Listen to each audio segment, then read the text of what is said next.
and welcome to the DSR Daily. I'm David Rothkopf, joined by Riley Fessler and Minna Stein. How are Riley Fessler and Minna Stein? I'm okay. I'm good. Oh, that's good. That'll get the show off to a big boost, Riley. You know, that everybody's super energized by, you're sleepwalking through your life. Come on. Stuff's happening in the world. I'll try to approach life with more zeal for you, More David. zeal, some energy, just some energy. Things are happening. Um, Minna, are you going to kick us off with something? Or is it going to be Riley? I'm going to kick us off with something. Okay, well, show some energy. Give us a little bit of zest. I will say there were an avalanche of news stories to choose from yesterday, and I don't know if any of them were particularly giving me a boost of energy. Yeah. Well, then but try to do what I do, which is just channel your anger in a constructive way. exactly, that's what I was going to say. I'm going to channel my anger Yeah, into energy. or ride the terror train. That's another one that helps me get through every day. Go on. Two excellent ideas. Yeah, all right. Florida Surgeon General Joseph Ladapo announced the state's intent to eliminate all vaccine mandates, calling them immoral and a violation of personal freedom. Aren't you glad you left Florida? Yeah, not a good. I mean, we rarely have a good look in the news, but this one particularly embarrassing. It's a move that has drawn sharp criticism from public health experts. While vaccinations will not be banned, Ladapo emphasized individual choice, echoing support for figures like Dr. Robert Malone, a vaccine skeptic recently appointed to the CDC's advisory panel.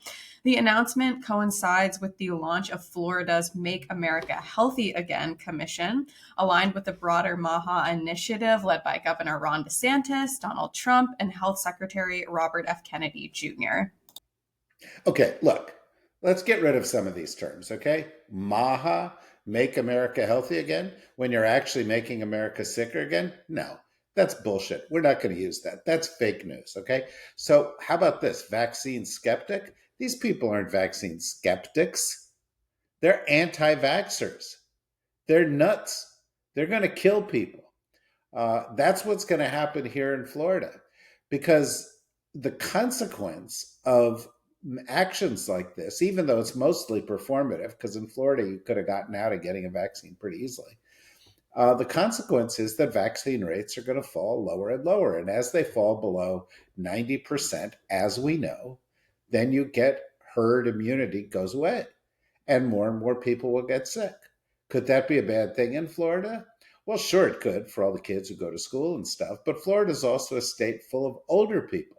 Florida's probably got as many or more high risk people in the, country. And that's to say nothing of the, 300 pounders who are going to the 7-Eleven every day and getting six or seven 1-quart slushies to make it through life in, a state that's infested with boa constrictors and alligators.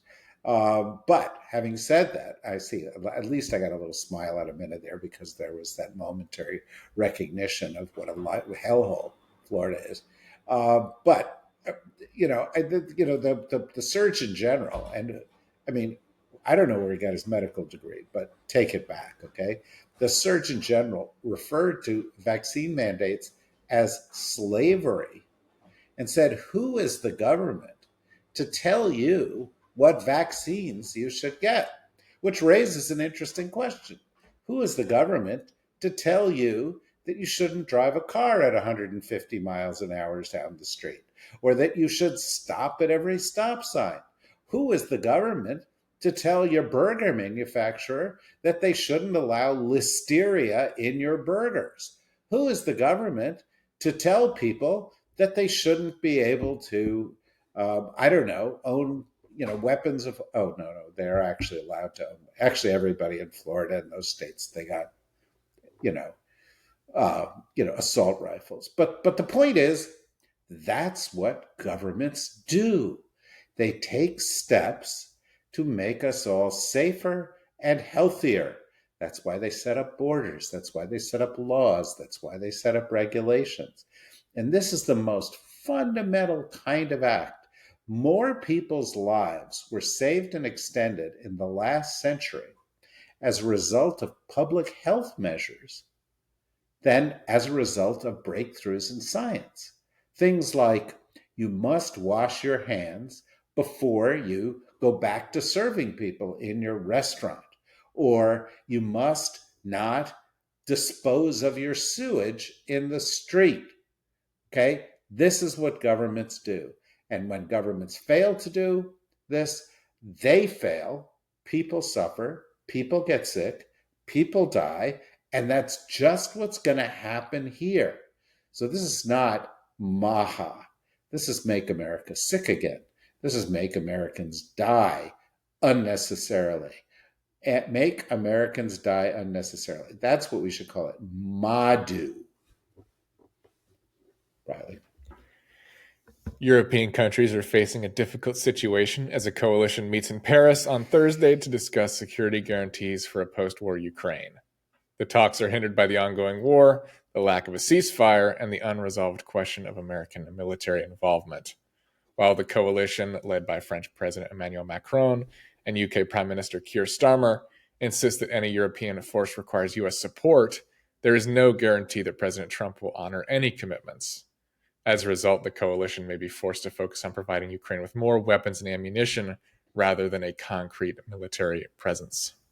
Yeah, look, the United States is actually making life easier for the Russians here. No matter what Trump may say, and yesterday is like, well, we'll give them a couple more weeks, we'll see where all this is going. We know where this is going.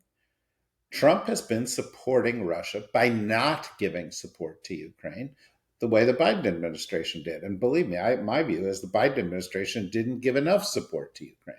Okay? Trump is supporting Russia by accepting its argument that both sides are at fault here, which of course they're not. Trump is supporting Russia by saying that we need to do land swaps, between these two countries, when of course Russia is trying to steal parts of Ukraine. The land deal ought to be is Russia back to the 2014 borders.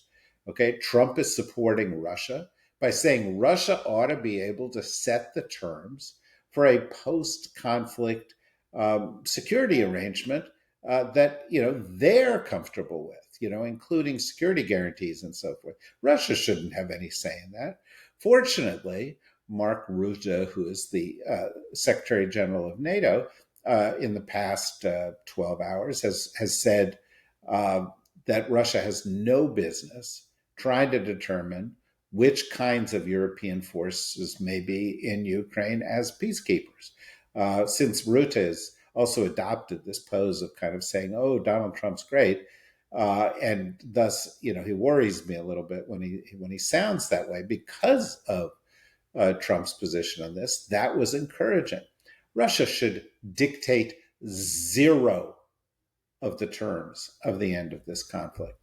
And the United States is not on the side of Ukraine and Europe. And so Ukraine and Europe have to, as was suggested in this story, get it together, figure out how they're going to proceed, and figure out a plan to succeed in which you can't count on the U.S. And Russia's going to continue to do terrible things for the indefinite future. Minute. A federal judge ruled in favor of Harvard University, blocking the Trump administration from freezing over $2 billion in federal research funding, stating that claims of fighting anti-Semitism were a pretext for a politically motivated attack on academic freedom. Judge Allison Burroughs criticized the administration's attack as unconstitutional and ideologically driven, with no evidence linking the targeted research to anti-Semitism, and warned that the funding freeze harmed public health and national research efforts. While the ruling is a major win for Harvard, the White House plans to appeal, and ongoing settlement talks with other universities reveal a broader federal campaign pressuring elite institutions with financial threats and legal scrutiny. Look, the ruling was incredibly sensible. It was within the law. It is the ruling that should have been, handed down at the outset, handed down in every case that comes up like this, and it should have stopped the government in its tracks. The reason it hasn't stopped the government in its tracks, and the reason it won't stop the government in its tracks, boils down to the fact that Trump thinks the Supreme Court will back him up on everything. I saw a Politico story that posted over the course of the past 12 hours or so, in which, some John Roberts spokesperson says he doesn't want to wade in on political issues. That's the Chief Justice, for those of you who are not taking notes. Well, let's be honest here. John Roberts is the most political person in the United States. He is the leading Republican. No Republican, including Donald Trump, is doing more for the right, for the Republican Party, for the Republican agenda, for GOP and MAGA ideology than John Roberts. So, this veneer that he's somehow above it all and he's somehow a Chief Justice along the lines of past Chief Justices is complete bullshit. One step by another. Citizens United, Shelby County, the Trump immunity decision. He is dismantling democracy in America. And so for all of these things, we're going to have to wait and see. There is one positive benefit to rulings like this, and that is it should give pause to institutions that are negotiating with Trump to see what happens. They should just say, okay, this has been stopped, and they should pull back because there is no reason to give in to the Trump administration on things that actually are constraints on free speech, undermine the rights of the institutions, and by the way, have other negative effects like stopping the provision of research funding to programs that will actually save lives, medical research programs, for example, scientific research programs, for example, anti-climate crisis research programs, for example, just pure science. So it's a positive ruling. And this week we've had a few of those. On tariffs is another example. On the Posse Comitatus Act is another example. And you can kind of get your hopes up and say, well, maybe our justice system is actually working. All I can say is, based on our recent experience with the Supreme Court, fine, get your hopes up, but be prepared for future disappointment, because they don't rule based on precedent. They don't rule based on the law. The Supreme Court of the United States rules based on the political biases of the 6 hard-right Republicans who control the court and are doing more damage to the United States than anybody, and I include Donald Trump in that. Louisiana's notorious Angola prison, known for its history of violence and harsh conditions, will now be used to house immigrant detainees as part of the Trump administration's expanding crackdown. According to state and federal officials, the new detention center, called Louisiana Lockup, will house, quote, high-risk individuals and will be completely separate from the general prison population. The facility, which has a capacity for about 400 detainees, takes over a previously closed solitary confinement unit called Camp J. This move has been met with alarm from advocates who question the constitutionality of housing people accused of immigration violations in such a historically brutal facility. Yeah, well, there are, laws in the United States and constitutional provisions that prohibit cruel and unusual punishment. There are others that require due process before people are thrown into terrible conditions. This administration doesn't care. In fact, quite to the contrary, they want to scare people. They want people to say, "Oh my God, even if I'm not found guilty of something, even if if I am, I'm going to suffer in inhumane ways," and including not just in prisons like this, but possibly being sent off to hellholes around the world, like the CCOT thing in El Salvador or South Sudan or elsewhere.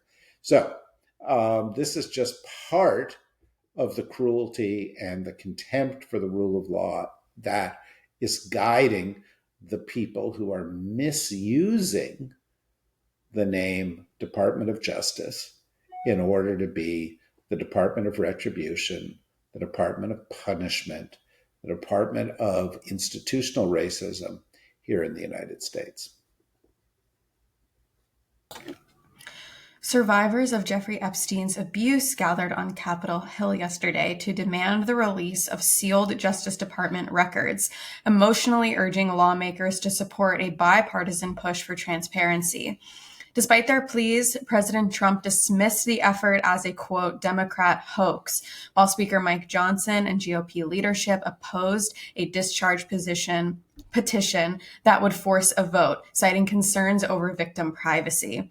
Survivors, supported by some lawmakers, argue that justice and accountability require full disclosure of Epstein's connections and protections, as most recently released DOJ documents lacked new or substantive information.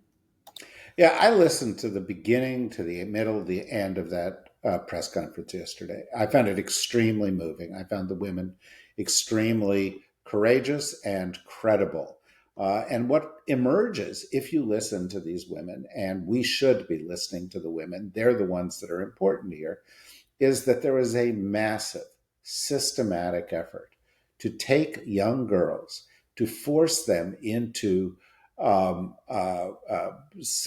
being sexually trafficked, not just for the pleasure of Jeffrey Epstein or Ghislaine Maxwell, but for being circulated among Epstein's friends, being used as a kind of a source of power that Epstein wielded in a certain community of people who were inclined in that direction. It is profoundly ugly. Many of these girls talked about being trafficked initially when they were 14 years old, being intimidated by this billionaire, having this billionaire showing off his pictures of his friendships, notably his friendship with Donald Trump, but Bill Clinton was also mentioned. They regularly mentioned this is not a Republican or a Democratic thing. And what it gets down to is the culture of impunity that exists in the United States for the super rich. That they know that they can, through their connections, avoid being held accountable for disgusting crimes, for crimes with thousands of victims, because that's the way our system works. It's not that no one is above the law. We know that because the Supreme Court said the president's above the law. But rich people are above the law. They've got the lawyers, they've got the money, they've got the time, and they avoid being held accountable. And you may say, well, Jeffrey Epstein died in jail. And I would say to you, there were, by all reports here, scores, perhaps hundreds, of men who participated in this abuse, who have never been held accountable. And disgustingly, the Republican Party, almost without exception, is lining up behind Donald Trump, who continues to try to bury this case. And that includes the Speaker of the House, as was just reported. It includes every member of the Republican caucus in the House, with thus far only 4 exceptions. And if they don't get 2 more, then there will not be a discharge petition.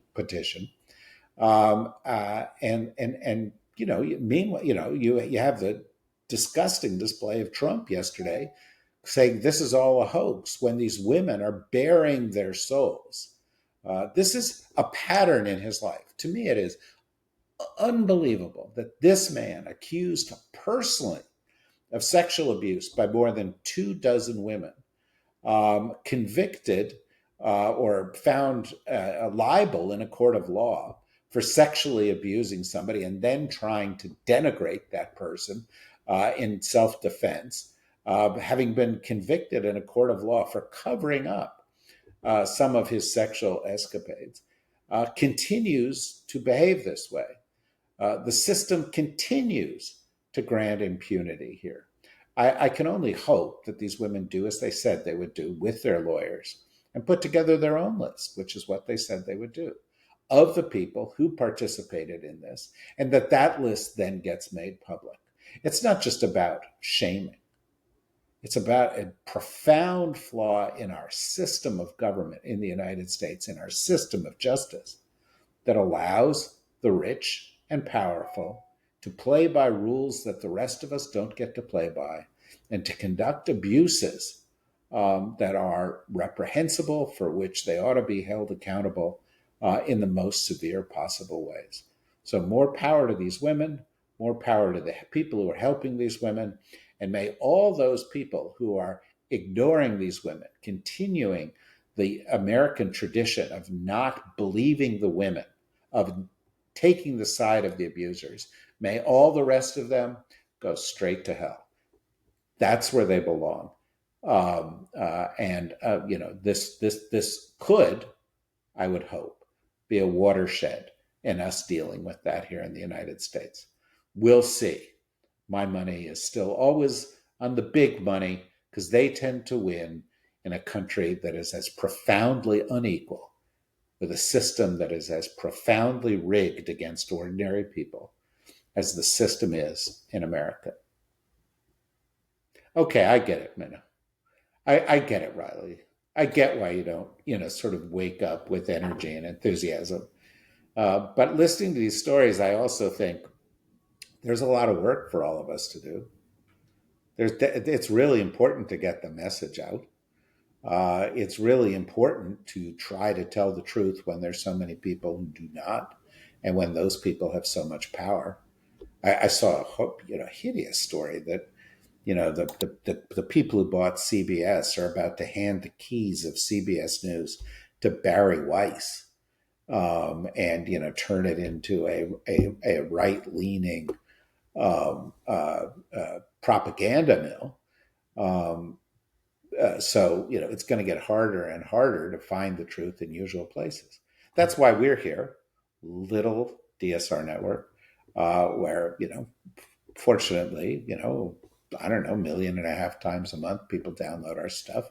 Hopefully we can grow that and join the group of independent media outlets out there that are trying to bring you the truth about the things that are going on in this country. If you like what we're doing, go to the DSR Network, click on membership, support us. It doesn't take much. It's like, I don't know, $5-6 a month, $7 a month. Help us to get the word out. Help us to fight the good fight. Let us help you fight the good fight. Until tomorrow, we'll be doing, our usual podcast. So you've got upcoming A Still Consciousness tomorrow. Deep State Radio this week will come out on Friday because it was a holiday week. So you'll get that tomorrow. You'll get a really good Need to Know, which it'll be kind of a double production of our, with our Words Matter production, because that's where we usually deal with politics in depth. So that's something else to look forward to. And we'll be back here with this tomorrow morning. And Riley and Minna, it's the end of the week. So find one story that's positive. Just one, someplace. We'll do our best. Okay. I know we can count on you. All right, everybody. Thanks. Bye-bye.